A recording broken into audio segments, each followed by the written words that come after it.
So did 90% of the WWE roster. Most of them have some kind of wrestling or fighting background experience. And he's like, but yeah, but you know, you know, like Olympic wrestlers. I was like, really? You mean like Kurt Angle? Yeah, you know, he won the Olympics with a broken freaking neck. And he's like, yeah, with a broken freaking neck. He's like, I kind of don't respect his decision to become a professional wrestler. And he's like, they're not professional wrestlers. They should be called professional performers. And I'm like, but they're professional wrestlers. They're about as close to professional wrestling as you can get. I was like, going to the Olympics, training for the Olympics doesn't pay you. Yeah, you can get sponsorships and shit like that, but actually the act of going to the Olympics, you don't get paid. So yes, you, to an extent, you are a professional athlete, but you are not a pro athlete. The definition of a pro athlete is one who gets paid for one's profession. And professional wrestlers get paid for what they do. He's like, yeah, but it's since the outcomes are predetermined, then that means that they're not really wrestling.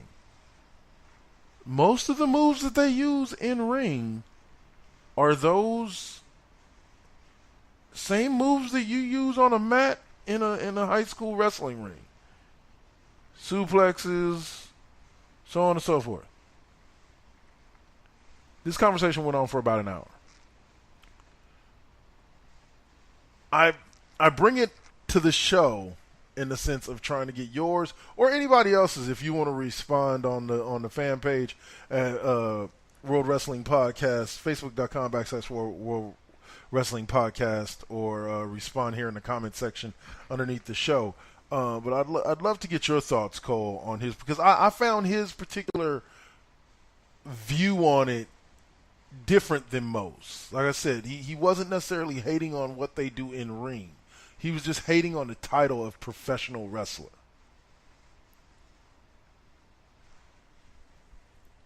I think he need to shut the fuck up.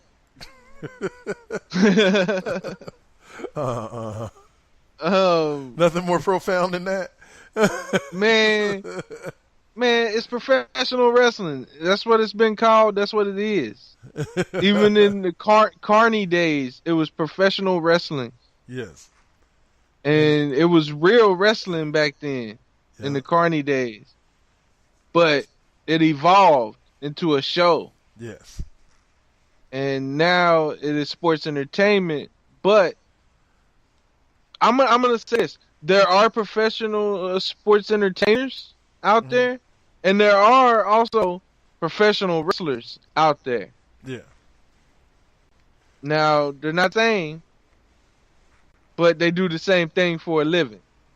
Understood. And that's the point I tried to kind of slide across to him, but he wasn't. He was basically comparing a WWE wrestler to like an acrobat at a circus, and I'm just like, all right, let me put it this way. John Cena, sports entertainer. Okay, not much wrestling skill. Samoa Joe, professional wrestler. Okay, understood.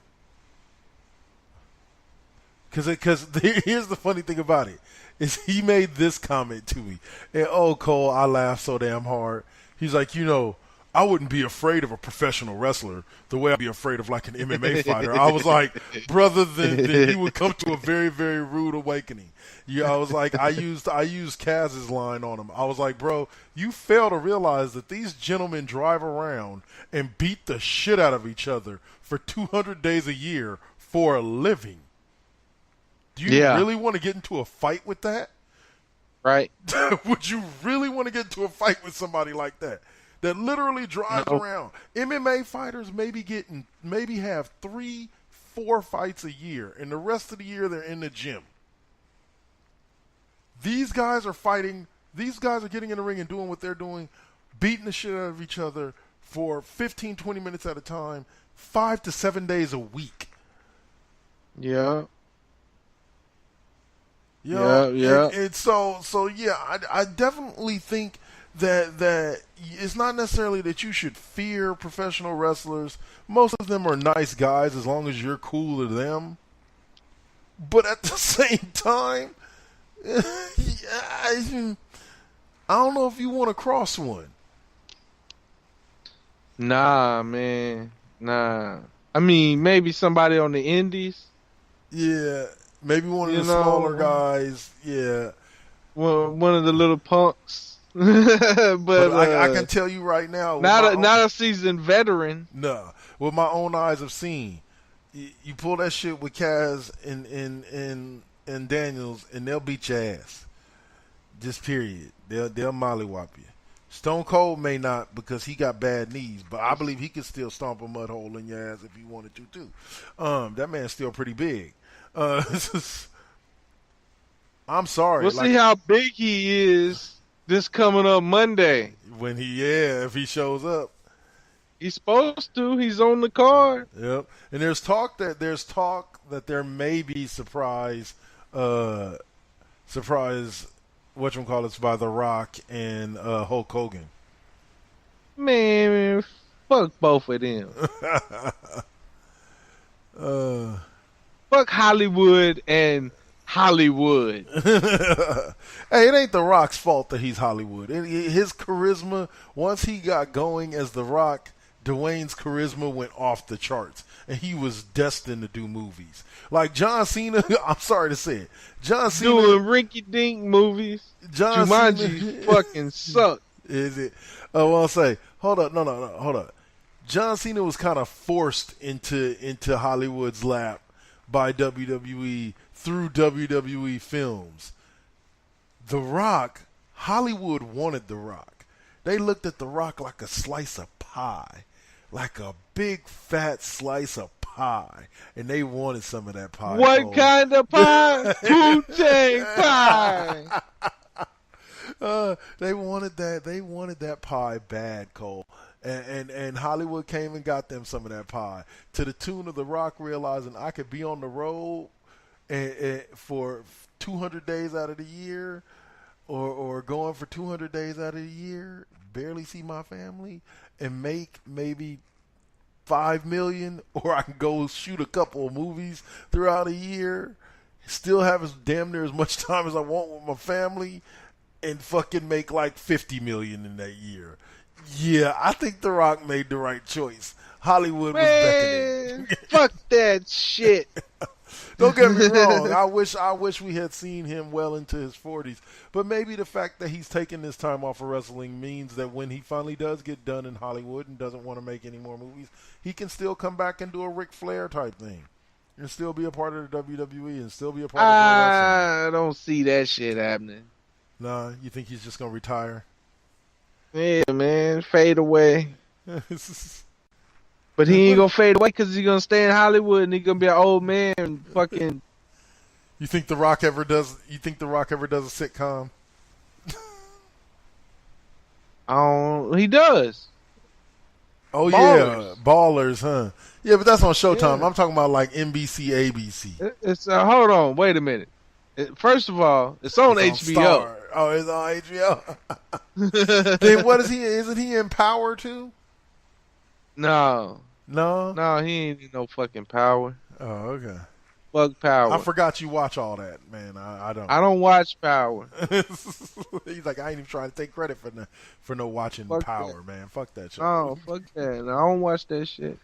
Man, I'm so far behind on everything. I'm just trying to keep up, man. I'm barely keeping up with Raw and SmackDown, man. I'm barely keeping up with Raw and SmackDown. I do like this, though, Balor Club versus the Shield thing. They just need to get rid of Jason Jordan so these guys can really start going at it. Yeah. But the curb stomp was brought back this week. I saw that. I saw I saw one of the funniest sequence of memes I've ever seen in my life about that dude in the Saints game on Sunday. Oh, yeah? There was one of him whiffing the tackle and Stone Cold stunnering him. And then I saw one today with Seth Rollins curb stomping him as he was falling to the ground. I was like, damn. Y'all need Damn to leave it. that poor boy alone. Yeah, he ain't gonna live that down for the rest of his life. Hey man, remember that time you went for a tackle and completely missed? And hit your own dude, the only guy that could have ran him down. Oh man, Vikings win. Vikings win. Fuck the Goddamn Vikings. Vikings win. Well, unfortunately, they should be favored over Philly with no Carson Wentz, but we'll see. Philly, Philly, We Philly, know who Cole's rooting Philly. for. You rooting for another I'm Philly New England Super Bowl? Nah, Jaguar. Yeah, I know. I want the Jaguars to get in. I want the Eagles to get in, Three of the and four. then I want both of them to lose. Three of the.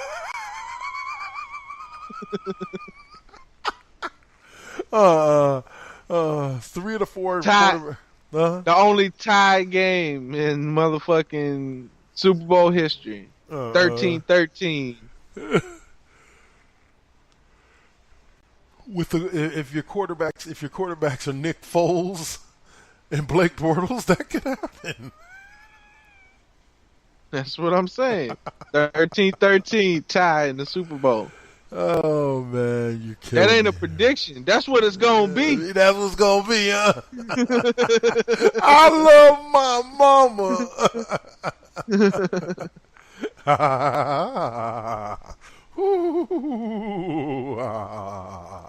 Sorry.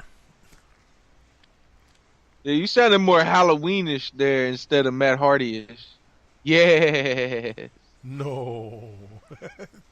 Yeah, you did sound Halloween too, man. It sounded like I was gonna throw in the ghouls and the ghost trap. The Monster Mash. The Monster Mash. Anyway, what is Graveyard Smash? Anyway, let's take that first commercial break as usual. About halfway through the show. First and only. And then we'll come back, talk a little bit more wrestling, Royal Rumble, all that shit. We haven't had a chance to touch on the fact that Kenny Omega re-signed with NJP, but New Japan Pro Wrestling, and so but we'll touch on that on the way back. You're listening to World Wrestling Podcast On Spreaker.com, Four Aces Presents Radio, Monotone. Hey, Saturday night, live at 7 p.m. Pacific. Check out the Mr. Deacon Experience, only on Spreaker.com, Four Aces Presents Radio.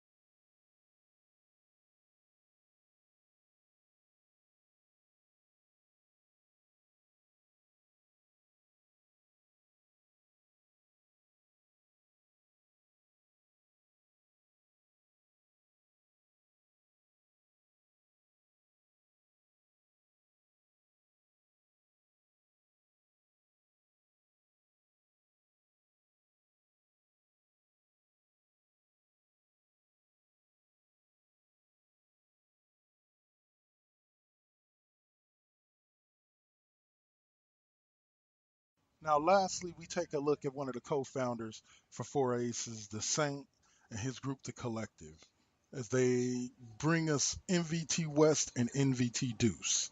First up, we'll have MVT West.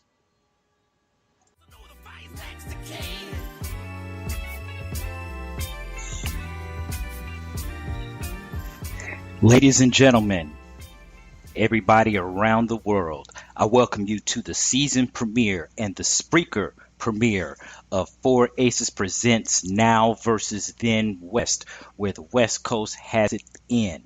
My name is Christopher T. Williams, aka The Saint, and tonight on this premiere episode, we are going to be getting it in with the one and only first all-female hip hop group to ever exist in the history of hip hop, and I am talking about Cheryl the Pearl, Blondie, and Angie B, aka